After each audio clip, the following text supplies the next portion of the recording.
Hello students, welcome once again in my class. मैं ज्योति तिवारी आज फिर लेकर आई हूँ एक नया टॉपिक। बहुत ही इंटरेस्टिंग है और नए चैप्टर की शुरुआत है।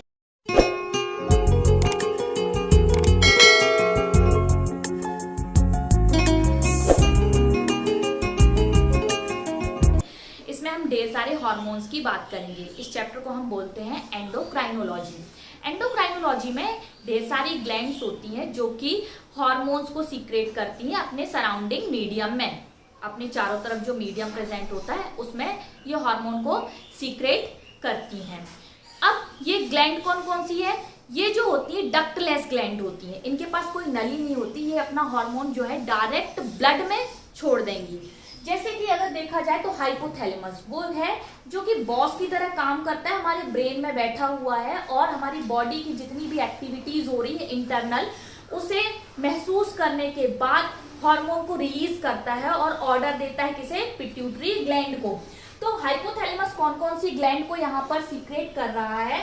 वो ग्लैंड है पहले corticotropic releasing hormone, gonadotropic hormone and growth hormone releasing hormone, somatostatin hormone, thyrotropic releasing hormone, एक और है यहाँ पर prolactin releasing hormone and last oxytocin and vasopressin. Vasopressin को हम एंटी डायूरेटिक हार्मोन भी कहते हैं। अब हम वन बाय वन इन सारी हार्मोन्स को डिस्कस करते हैं। फर्स्ट हम डिस्कस करेंगे कॉर्टिकोट्रोपिक रिलीजिंग हार्मोन को। कॉर्टिकोट्रोपिक रिलीजिंग हार्मोन जो है वह पिट्यूटरी ग्लैंड को जाकर क्या करेगी? स्टिमुलेट करेगी। और फिर किस लोब को स्टिमुलेट करेगी? एंटेरियर लोब को। पिट्यूटरी ग्लैंड जो है वह दो लोब की बनी हुई है, anterior lobe and posterior lobe. Anterior lobe को हम एडिनो हाइपोफाइसिस भी कहते हैं और पोस्टीरियर लोब को हम न्यूरो हाइपोफाइसिस भी कहते हैं। तो जब एंटेरियर लोब में कॉर्टिकोट्रोपिक हार्मोन आई तो पिट्यूटरी ग्लैंड के एंटेरियर लोब से हार्मोन निकलती है। कौन सी? एड्रीनोकॉर्टिकोट्रोपिक रिलीजिंग हार्मोन। ये जो हार्मोन है ये जाकर किडनी के एड्रिनल कॉर्टेक्स पर कार्य करेगी और एड्रिनल कॉर्टेक्स पर जब ये कार्य करेगी तो एड्रिनल कॉर्टेक्स से एक और हार्मोन निकलेगी जिसे हम बोलते हैं ग्लूकोकॉर्टिकॉइड हार्मोन। ग्लूकोकॉर्टिकॉइड को हम कॉर्टिसोल भी कहते हैं। क्यों? क्योंकि ये जो हार्मोन होती है वह स्ट्रेस के समय रिलीज होती हैं और स्ट्रेस के समय बॉडी में मेटाबॉलिज्म को कंट्रोल करती है। ग्लूकोकॉर्टिकॉइड जो है ज्यादातर ये क्या काम करती है? ग्लूकोज के मेटाबॉलिज्म को देखती है। स्ट्रेस के समय अगर इंसान खाना ना खा पाए, उस समय अगर कम खा रहा है, ज्यादा खा रहा है, तो ग्लूकोज के मेटाबॉलिज्म को कौन कंट्रोल करेगा?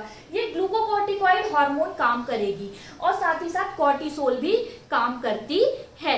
ये दोनों हार्मोन जो हैं इनको एक जैसे नाम से जाना जाता है। कॉर्टिसोल मेनली हम कब बोलते हैं? जब ये स्ट्रेस में काम करती है और ग्लूकोकॉर्टिकॉइड हम कब बोलते हैं? जब ये नॉर्मल कंडीशन में काम करती है। और साथ ही साथ कॉर्टिकोट्रोपिक हार्मोन के रिस्पॉन्स में एक और हार्मोन आती है एंडोर्फिन। एंडोर्फिन का काम क्या है? यह हमें पेन से रिलीफ देती है। जब कभी दर्द हो तो उस दर्द को शांत करने के लिए जो हार्मोन रिलीज होती है हमारी बॉडी में वह होती है एंडोर्फिन। अब बात करते हैं गोनेडोकॉर्टिकॉइड हार्मोन। गोनेडोकॉर्टिकॉइड हार्मोन भी पिट्यूटरी ग्लैंड के एंटेरियर लोब को जाकर स्टिमुलेट करती है।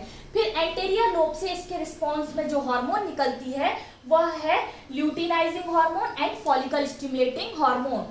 ल्यूटिनाइजिंग हार्मोन और फॉलिकल स्टिमुलेटिंग हार्मोन जो है वह जाके काम करेंगी गोनेड्स पर।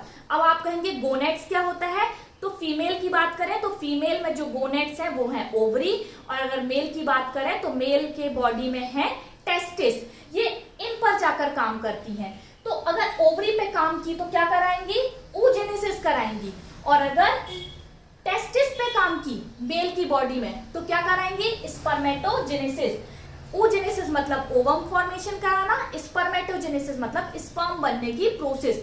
इन सभी प्रोसेस को रेगुलेट करती हैं ये hormones, luteinizing hormone and follicle stimulating hormones. अब बात करते हैं ग्रोथ हार्मोन रिलीजिंग हार्मोन। मतलब ये क्या काम करती हैं? ये पिट्यूटरी ग्लैंड के एंटेरियर लोब से ग्रोथ हार्मोन को रिलीज करवाती हैं ताकि बॉडी में ग्रोथ हो सके। तो इसका मेंटेनेंस तो जरूरी है।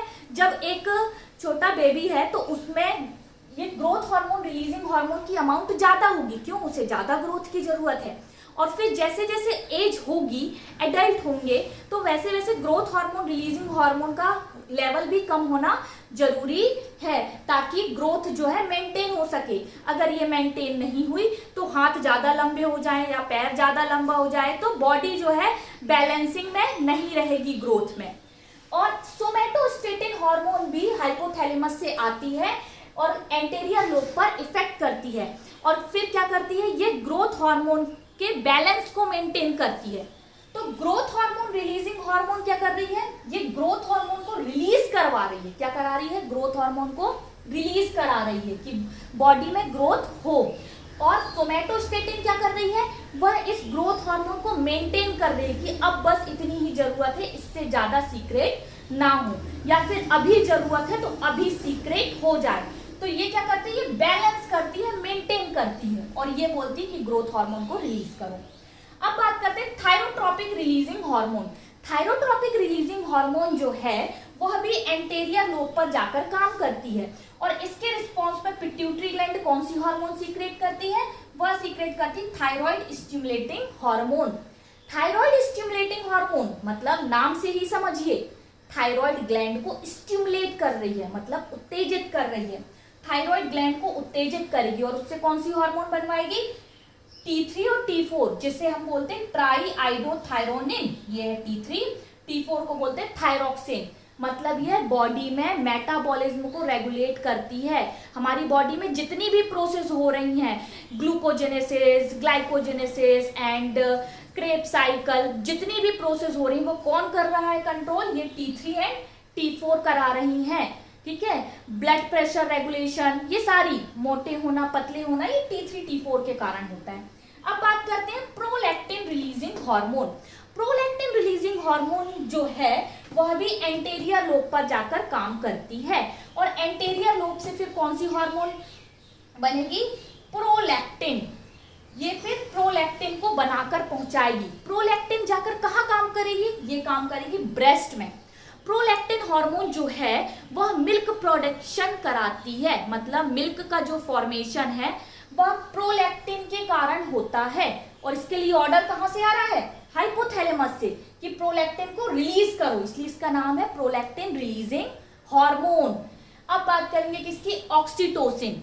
ऑक्सीटोसिन जो है वह हाइपोथैलेमस में बनती है, हाइपोथैलेमस में बनती है, लेकिन उसको जो रिलीज है, उसका सीक्रेशन है, वो कौन करता है, वह पोस्टीरियर लोब करता है, पिट्यूटरी ग्लैंड का। पिट्यूटरी ग्लैंड के पोस्टीरियर लोब से ऑक्सीटोसिन हार्मोन निकलती है, बनती तो हाइपोथैलेमस में। ऑक्सीटोसिन का काम क्या है, यह ब्रेस्ट से मिल्क को इजेक्ट कराती है।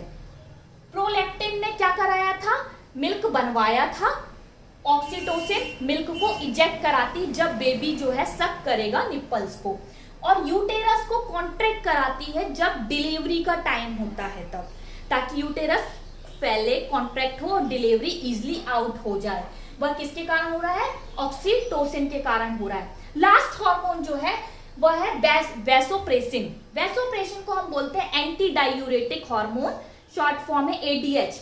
ये भी जो है वह बन रही हाइपोथैलेमस में, लेकिन निकलती है पोस्टीरियर लोब से, पिट्यूटरी ग्लैंड के, और ये काम कहाँ करती है जाकर, ये काम करती है किडनी पे, किडनी की नेफ्रॉन में। नेफ्रॉन की जो नली होती है, टिब्यूल्स, उनसे पानी को एब्जॉर्ब करवाती, ताकि ज्यादा से ज्यादा पानी बॉडी में एब्जॉर्ब हो जाए और वह यूरिन में बाहर सीक्रेट ना हो।